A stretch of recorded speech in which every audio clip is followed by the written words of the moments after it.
कहानी की शुरुआत होती है साल 2005 में। हम डेविड को देखते हैं, एक 22 साल का लड़का जो मायामी में रहता है और साथ साथ एक मसाज कंपनी के लिए काम करता है। लेकिन डेविड अब बुढ़े अमीर लोगों को छू कर पैसे कमाने से बोर होने लग गया था। डेविड ने अपनी पढ़ाई कॉलेज के एक सेमेस्टर के बाद ही छोड़ दी थी, जिसके बाद उसका अपने माँ बाप के साथ झगड़ा हो गया। इससे पहले भी डेविड अलग अलग 6 नौकरियों से निकाला जा चुका था और कुछ नौकरियां उसने अपनी मर्जी से भी छोड़ दी थी। इसीलिए उसके पास अब ज्यादा ऑप्शन भी नहीं बचे थे। डेविड ने अपनी पूरी जिंदगी की जमा पूंजी से कुछ चद्दरें खरीदी और उन्हें ओल्ड एज होम्स के अंदर बेचने चला गया। लेकिन वहाँ भी बात नहीं बनी, क्योंकि ओल्ड एज होम के मालिक को असल में बुजुर्गों को आराम देने में कोई दिलचस्पी थी ही नहीं। एक शाम वो किसी पार्टी के दौरान अपने स्कूल के सबसे अच्छे दोस्त एफ्रियम से मिला। सालों से उसकी एफ्रियम से बात तक नहीं हुई थी। एफ्रियम एलए में अपने चाचा के साथ रहता था और हथियारों का बिजनेस करता था। लेकिन फिर उसके चाचा ने उसके कुछ पैसे मार लिए, इसलिए एफ्रियम ने अपने चाचा का घर छोड़ दिया और मायामी आकर खुद का बिजनेस शुरू करने का फैसला किया, जिसका नाम था AEY। एक साथ गाड़ी में घूमते हुए वो हरा सामान खरीदने के लिए निकले, लेकिन एफ्रियम को उसके डीलर के घर के बाहर घूम रहे कुछ गुंडों ने बेवकूफ बना दिया और उसके पैसे छीन लिए। गुंडों को सबक सिखाने के लिए एफ्रियम ने अपनी गाड़ी की डिग्गी से मशीन गन निकाली और आसमान की तरफ ताबड़तोड़ गोलियां चलाने लगा, जिससे गुंडे डर कर वहाँ से भाग गए। मगर इस बात का डेविड पर गहरा असर पड़ा, क्योंकि वो लोगों के मुंह से बार बार अपनी बेइज्जती सुनकर थक चुका था और उसे वो लोग अच्छे लगते थे जिनके अंदर खुद के लिए खड़े होने का गुदा हो। अगले दिन डेविड एफ्रियम के ऑफिस चला गया और उसे काम करता देख तो डेविड की नजरों में उसके लिए इज्जत और ज्यादा बढ़ गई। एफ्रियम एक आर्मी ऑफिसर बनकर किसी से बात कर रहा था। ये दिखावा दरअसल इसलिए था ताकि वो पता लगा सके कि उसके कंपटीशन में लोग कौन से कॉन्ट्रैक्ट के पीछे पड़े हुए हैं, क्योंकि एफ्रियम सिर्फ इंटरनेट पर बंदूकें नहीं बेचता, बल्कि वो USA की सरकार को भी बेचता है। एफ्रियम ने डेविड को बताया कि सरकार को बेचने में ही असली पैसा है, और क्योंकि डेविड उसका दोस्त है तो एफ्रियम उसे सब कुछ दिखाने भी लगा कि ये सब कुछ कैसे काम करता है। सरकार की वेबसाइट पर एफ्रियम ने बताया कि ये जो बड़ी बड़ी डील है ना, इनके अंदर नहीं घुसता मैं। ये कॉन्ट्रैक्ट बड़ी बड़ी कंपनियों को ही मिलते हैं। मैं जाता हूँ छोटी मछली के पीछे, और यहाँ पे छोटी डील्स भी करोड़ों की होती हैं और मुनाफा भी बहुत होता है इसमें। फिर एफ्रियम के साथ लंच करने के बाद डेविड घर लौट आया और तभी उसे पता चला कि उसकी बीवी लिज प्रेग्नेंट है। ये खबर सुनते ही वो घबरा सा गया। सोचने लगा कि मैं आने वाले बच्चे का खर्चा कैसे उठाऊंगा। इसके बाद जब डेविड फिर से अपने दोस्त एफ्रियम से मिला तो एफ्रियम ने आगे से कह दिया कि भाई मेरे साथ काम करेगा। डेविड पहले तो सोचने लगा कि यार इस बिजनेस से तो थोड़ा दूर ही रहना चाहिए, मैं नहीं चाहता मेरी वजह से किसी की जान चली जाए। लेकिन एफ्रियम ने उसे अपनी मीठी मीठी बातों में फंसाकर मना लिया और किसी तरह ये यकीन दिलाया कि हमारा ये काम करना किसी जंग को बढ़ावा देना थोड़ी है, और डेविड उसकी बातें मान भी गया। फिर घर जाकर डेविड ने लिज को झूठ बोल दिया कि हम आर्मी को बेडशीट बेचने वाले हैं, इसलिए लिज डेविड के इस नए काम से पूरी तरह खुश हो गई। अगले 6 हफ्तों तक डेविड हथियारों के बिजनेस के बारे में सब कुछ सीखने लगा। डेविड ने सरकार की वेबसाइट पर नजरअंदाज की हुई अच्छी डील्स भी ढूंढी और ईस्टर्न यूरोप में जो लोग हथियार बनाते हैं उनसे बात करने लगा। इस तरह के लोगों को वॉर डॉग्स कहा जाता है, जो जंग के जरिए पैसे कमाते हैं बिना किसी भी मैदान जंग में कदम रखे। एफ्रियम का एक छुपा हुआ पार्टनर भी है, राल्फ शत्स्की, जो मायामी में 14 लॉन्ड्री शॉप्स का मालिक है और एक लोकल बिजनेसमैन भी। राल्फ का काम है एफ्रियम को हथियारों के लिए पैसे देना और बदले में कंपनी का 25% हिस्सा है उसके पास। लेकिन राल्फ को जो 25% मिलता है वो असल में उतना है नहीं, क्योंकि वो लोग इससे काफी ज्यादा पैसे कमाते हैं। साथ ही राल्फ एक पक्का जूइश है। उसे लगता था कि एफ्रियम भी उसके जैसा है, वो कभी इजराइल के दुश्मनों को बंदूक नहीं बेचेगा। लेकिन एफ्रियम हर उस इंसान को बेचता था जिसे बंदूक चाहिए, उसे कोई मतलब नहीं था कौन किसकी तरफ है। खैर, जितना ज्यादा समय डेविड इस बिजनेस में बिताने लगा उतना ही बेहतर होता चला गया वो। और तो और उसने हेनरी नाम के एक बहुत बड़े सप्लायर से भी कांटेक्ट कर लिया, जिसे लोग पिछले 20 सालों से हथियारों का सबसे बेस्ट सप्लायर मानते हैं। फिर एक रात बार में थोड़ा ज्यादा पीने के बाद एफ्रियम ने एक गलत लड़की पर लाइन मार दी और लड़की के बॉयफ्रेंड ने एफ्रियम को बढ़िया मुक्का दिया। फिर दोनों एक रेस्टोरेंट में खाना खाने लगे और तभी उन्हें फोन आया कि उन्हें बेरिटा पिस्टल का कॉन्ट्रैक्ट मिल गया है, जिसमें उन्हें बगदाद में इराकी पुलिस को कई हजार बेरिटा पिस्टल सप्लाई करनी होंगी। कुछ दिन बीत जाने के बाद डेविड और लिज डॉक्टर के पास चले गए और अपने बच्चे को अल्ट्रासाउंड के जरिए पहली बार देखने लगे। जल्द ही उन्हें पता चला कि लिज के पेट में लड़की है, लेकिन डेविड की खुशी का पल बीच में ही टूट गया। जब डेविड को कैप्टन फिलिप सेंटोस का फोन आया, जो कि एक नए कानून को लेकर बेहद परेशान था। इस नए कानून को लेकर इटली से इराक को होने वाली सारी हथियारों की सप्लाई पर बैन लगा दिया गया और अब बेरिटा पिस्टल्स का इराक पहुंचना नामुमकिन सा हो गया था। डेविड को इस नए कानून के बारे में ठीक से पता नहीं था, लेकिन ये काम उसके लिए जरूरी है, इसीलिए उसने झूठ बोलकर सेंटोस को कहा कि सब कुछ कंट्रोल में है सर, चिंता मत करो। खुशकिस्मती से एफ्रियम ने इस समस्या से निपटने का रास्ता ढूंढ निकाला और कहा कि हम पिस्टल को पहले इटली से जॉर्डन भेजेंगे, क्योंकि वो एक ऐसा देश है जिससे हमारा कोई झगड़ा नहीं है, इसलिए पिस्टल को जॉर्डन से इराक भेजना ज्यादा आसान होगा। ठीक उसी रात डेविड और लिज ने अपने घर पर एक डिनर पार्टी रखी, जहां लिज के कुछ दोस्त डेविड को एफ्रियम के बारे में समझाने लगे। उन्होंने उसे बताया कि पैसे चाचा ने नहीं चुराए, बल्कि एफ्रियम ने चाचा से चुराए थे। उन लोगों की बात चल ही रही थी कि तभी एफ्रियम बिना बताए वहां पर पहुंच गया। उसने जैसे ही देखा कि यहाँ पर तो पार्टी चल रही है, उसे बहुत बुरा लगा, क्योंकि उसे तो बुलाया नहीं गया पार्टी में। फिर डेविड उसे अलग से ले जाकर बात करने लगा। उसने समझाया कि भाई ये लिज की पार्टी है, उसके दोस्त हैं, मैंने किसी को नहीं बुलाया। तब एफ्रियम ने उसे बताया कि बहुत बड़ी प्रॉब्लम हो गई है भाई, जॉर्डन के कस्टम डिपार्टमेंट ने हमारी बंदूकों को जब्त कर लिया है।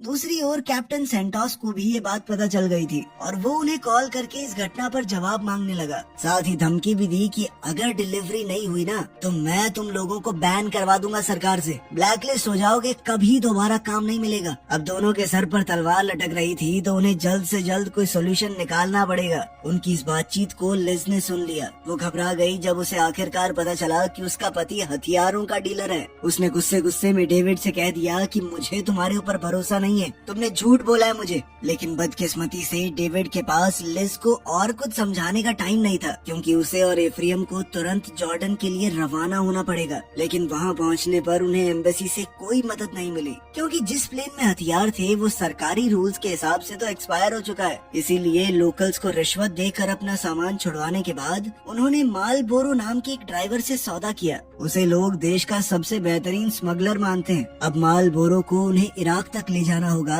ताकि वो खुद जाकर बंदूकों की डिलीवरी कर सके। लेकिन डेविड इस सफर की सुरक्षा को लेकर परेशान होने लग गया। लेकिन एफ्रियम ने उसे समझाया कि ये काम जल्दी खत्म हो जाएगा और सुबह तक हम वहाँ पहुँच जाएंगे।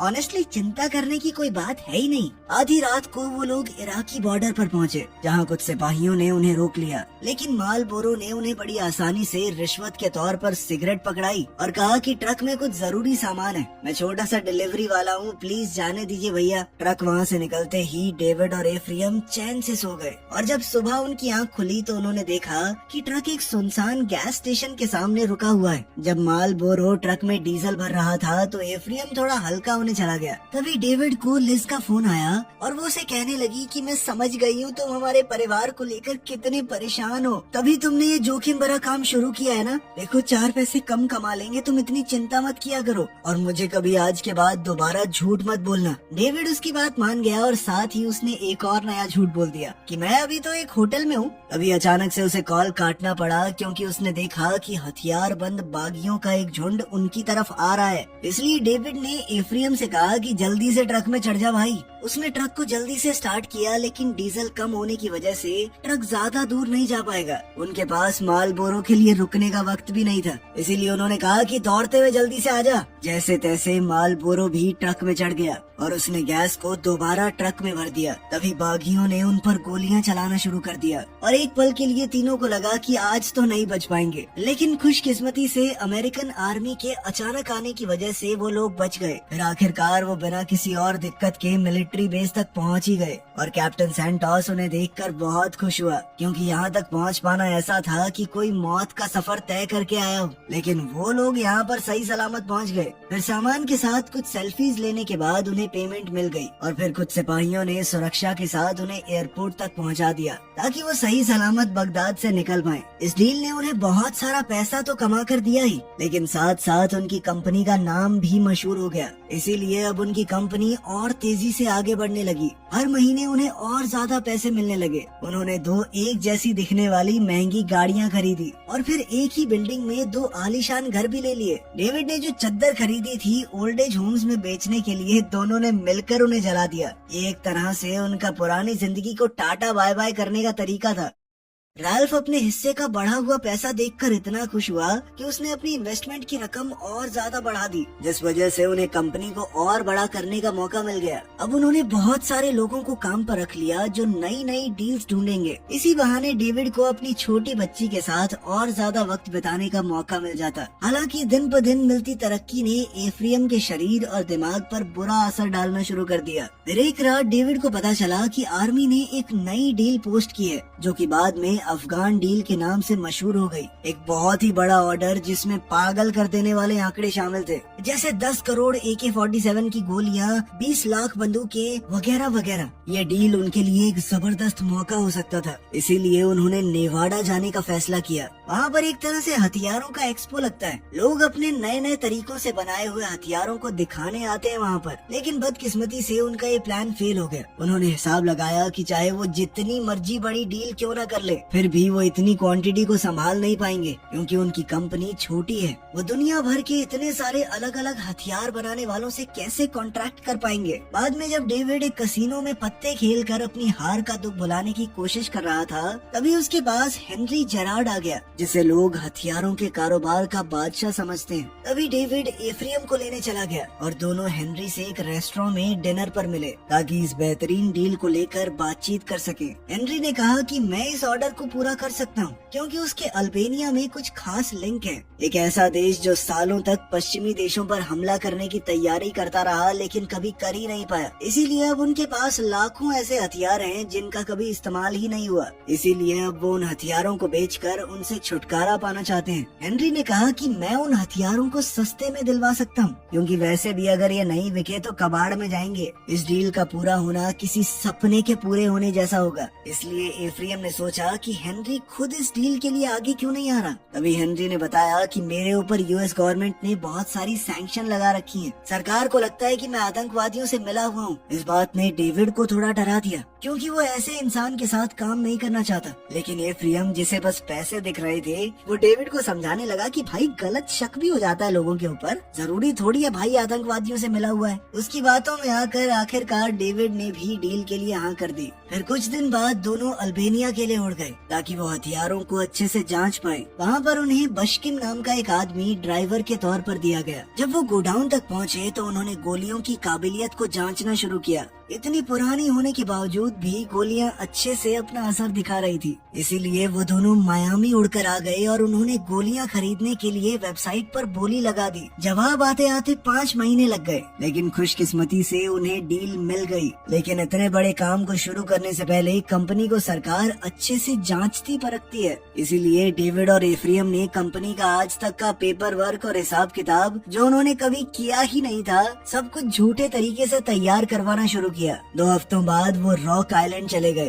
ताकि US मिलिट्री के उन ऑफिसर्स से मिल पाएं जिनकी निगरानी में आर्मी के सारे सामान की खरीद होती है। लेकिन दोनों इतने घबराए हुए थे कि बिल्डिंग में घुसने से पहले ही हरी घास फूंक कर गए, ताकि खुद को शांत रख पाए। लेकिन मीटिंग बढ़िया हो गई। उनके तैयार किए हुए नकली कागजों को भी हरी झंडी मिल गई। लेकिन एफ्रियम फिर भी गुस्से से भर गया, क्योंकि उसे पता चला था कि उन्हें इस डील के लिए इसलिए चुना गया क्योंकि उन्होंने बाकियों के मुकाबले बहुत कम दाम लगाया है। मतलब कि वो लोग $5 करोड़ और मांग सकते थे।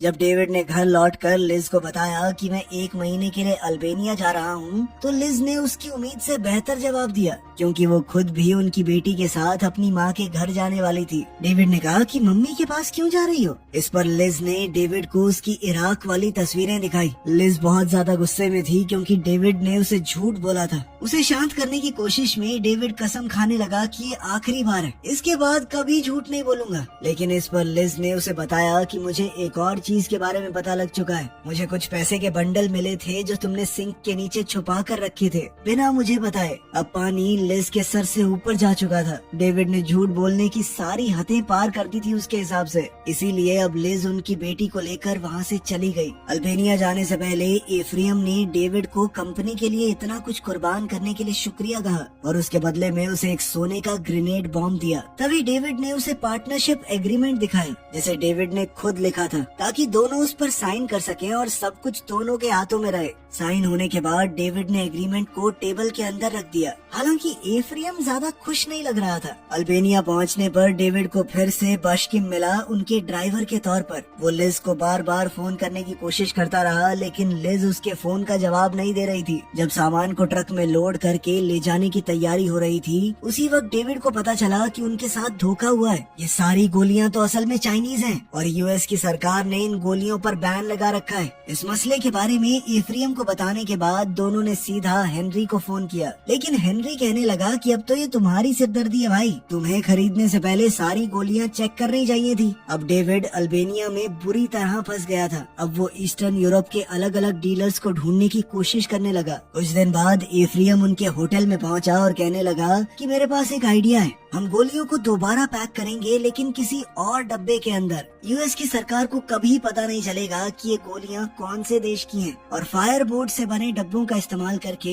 हम काफी पैसे बचा सकते हैं। ये गैर कानूनी तो होगा, लेकिन इस डील में इतने ज्यादा पैसे हैं कि हम इसे छोड़ नहीं सकते। इसके बाद बाश्किम ने उन्हें अपने एक दोस्त से मिलवाया जिसका नाम है एनवर, जो कि एक पैकेजिंग कंपनी का मालिक भी है। उन्होंने एनवर को चाइनीज प्रॉब्लम के बारे में नहीं बताया, सिर्फ ये कहा कि वो अपने सामान का वेट कम करना चाहते हैं। एनवर ने इस काम के लिए $1,00,000 मांग लिए, जो उनके लिए डील बचाने और एक्स्ट्रा पैसे कमाने के सामने एक बहुत छोटी रकम थी। फिर 8 दिसंबर 2007 को उन्होंने अफगानिस्तान में आर्मी को पहले 50 लाख गोलियां बिना किसी दिक्कत के पहुंचा दी। कुछ दिनों बाद क्रिसमस के दिन लिज ने डेविड को वीडियो कॉल पर अपनी बच्ची को देखने दिया, लेकिन ये उसके साथ होने वाली आखिरी अच्छी चीज बन गई, क्योंकि अब उनकी जिंदगी में जबरदस्त ट्विस्ट आने वाला था। उसी रात एफ्रेम ने यूएस ऑफिशियल्स को कॉल करके बताया कि हेनरी ने गोलियों को 4 गुना ज्यादा दाम पर आगे बेचा है और अब मैं उसे इस डील से बाहर करना चाहता हूँ, क्योंकि उसका इरादा हमें चूना लगाने का था। डेविड तुरंत उसे रोकने की कोशिश करने लगा, क्योंकि हेनरी ऐसा आदमी नहीं है जिससे पंगा लिया जाए। डेविड ने सोचा कि वैसे भी हम बहुत ज्यादा पैसे कमा रहे हैं, इसलिए एफ्रेम पूरे ऑपरेशन को खतरे में डाल रहा है। डेविड ने कहा कि मैं अल्बेनिया में पूरे परिवार से दूर रहकर मेहनत कर रहा हूँ यहाँ पे, जबकि तू यूएसए में आराम काट रहा है। कभी कभी तो मुझे लगता है कि हम पार्टनर्स हैं ही नहीं, तुम बॉस हो और मैं तुम्हारा नौकर। ये सुनकर एफ्रेम कहने लगा कि भाई मैं तेरी बात समझ गया, मैं प्रॉमिस करता हूँ कुछ नहीं करूँगा। तभी उसने डेविड की टेबल से वो साइन किया हुआ एग्रीमेंट चुरा लिया। साथ ही उसने डेविड से किया हुआ वादा भी नहीं निभाया, क्योंकि कुछ दिन बाद नए साल 2008 की शुरुआत होते ही डेविड को उसके कमरे से किडनैप करके एक सुनसान जगह पर ले जाया गया, जहाँ 2 गुंडे उसे बेरहमी से पीटने लगे। तभी हेनरी ने उसे बंदूक दिखाकर धमकाया और कहा कि तुम दोनों मुझे मेरी ही डील से बाहर निकालना चाहते हो। फिर एक डरे हुए डेविड ने फैसला किया कि वो मायामी वापस चला जाएगा, इसीलिए वो गोडाउन चला गया अपना सामान लेने। वहाँ एनवर ने उसे बताया कि मुझे अभी तक पेमेंट नहीं मिली और मुझे असली वजह भी पता है कि तुम लोग गोलियों को दोबारा पैक क्यों करवाना चाहते हो। एनवर बहुत गुस्से में था, क्योंकि एफ्रेम उसका एक भी फोन नहीं उठा रहा। लेकिन डेविड ने वादा किया कि भाई मुझे यूएस जाने दे, मैं वहाँ जाते ही तेरे पैसे भेज दूंगा, 1 हफ्ते के अंदर अंदर वापस आऊंगा यहाँ पे बाकी का काम करवाने के लिए। लेकिन जैसे ही डेविड टैक्सी में बैठने लगा तो बाश्किम की पत्नी ने उसे रोक लिया और बताया कि मेरा पति गायब हो गया है और किसी ने भी बाश्किम के बारे में कुछ नहीं सुना, उसकी लाश भी नहीं मिली आज तक। ये सब देखकर तो डेविड ने फैसला कर लिया कि बस एक बार निकल जाऊं यहाँ से, कभी वापस नहीं आने वाला।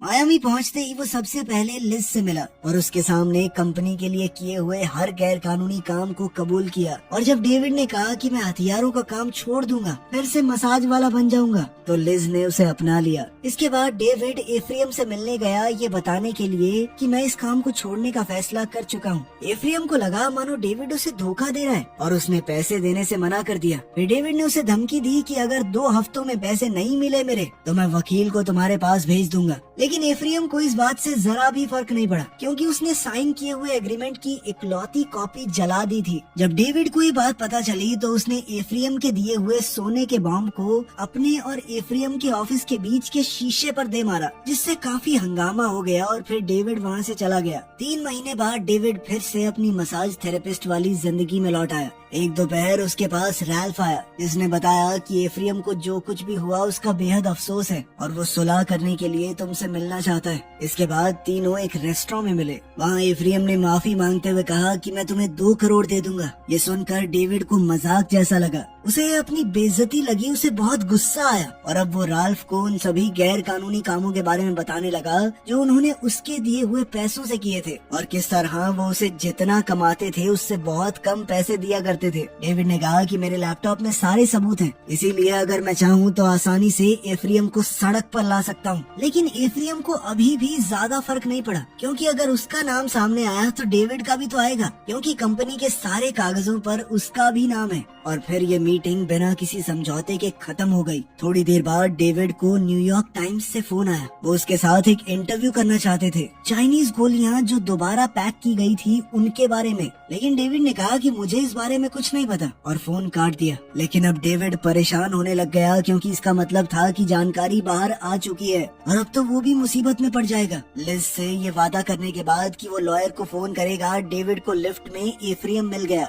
क्योंकि उसे भी तो फोन आया था। एफ्रियम अब दोबारा से स्कूल का वही पुराना दोस्त बन गया। वो डेविड को इमोशनल करने की कोशिश करने लगा, लेकिन डेविड ने उस पर भरोसा नहीं किया और उसे एक जोरदार मुक्का मारा, क्योंकि डेविड समझ गया था कि वो कभी सच्चे दोस्त थे ही नहीं। वो हमेशा से एफ्रियम के लिए सिर्फ एक जरिया था पैसे कमाने का। फिर लिफ्ट जैसे ही नीचे पहुंची, उसी समय दोनों को एफबीआई के ऑफिसर्स ने घेर लिया। तुरंत ही दोनों को गिरफ्तार कर लिया गया। इतने सारे गैर कानूनी काम और सरकार से बोले गए झूठ के बावजूद भी जिस गलती ने उन्हें फंसाया था, वो गलती एनवर को पैसे ना देना थी। पैसे न मिलने की वजह से एनवर ने अमेरिका के डिफेंस क्वार्टर को फोन करके उनकी शिकायत कर दी थी। उसी वक्त एफबीआई ने पूरी तरह इन्वेस्टिगेशन शुरू कर दी और उसी दौरान रैल्फ को भी कई दुकानों में से एक में पकड़ लिया गया। वो इतना डर गया कि बिना किसी झिझक के उसने एफबीआई से समझौता कर लिया। रेस्टोरेंट वाली मीटिंग उसका ही प्लान था और उसने पूरी बातचीत रिकॉर्ड करने के लिए माइक्रोफोन पहना हुआ था। उस रिकॉर्डिंग में उनके सभी जुर्म कबूल हो गए।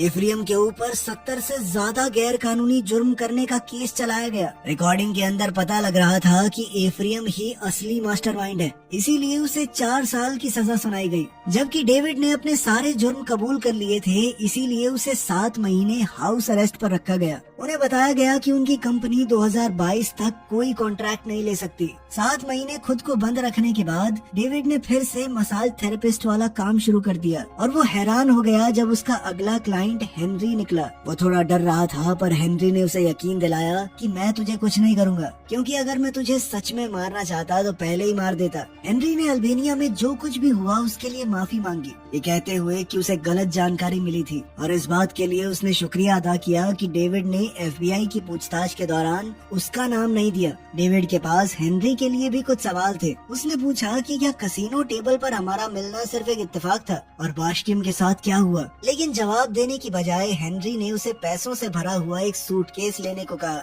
लेकिन सिर्फ एक शर्त पर कि तुम दोबारा कोई सवाल नहीं पूछोगे। वीडियो पसंद आई तो लाइक कर देना, चैनल को सब्सक्राइब कर लेना। मिलते हैं अगली वीडियो में।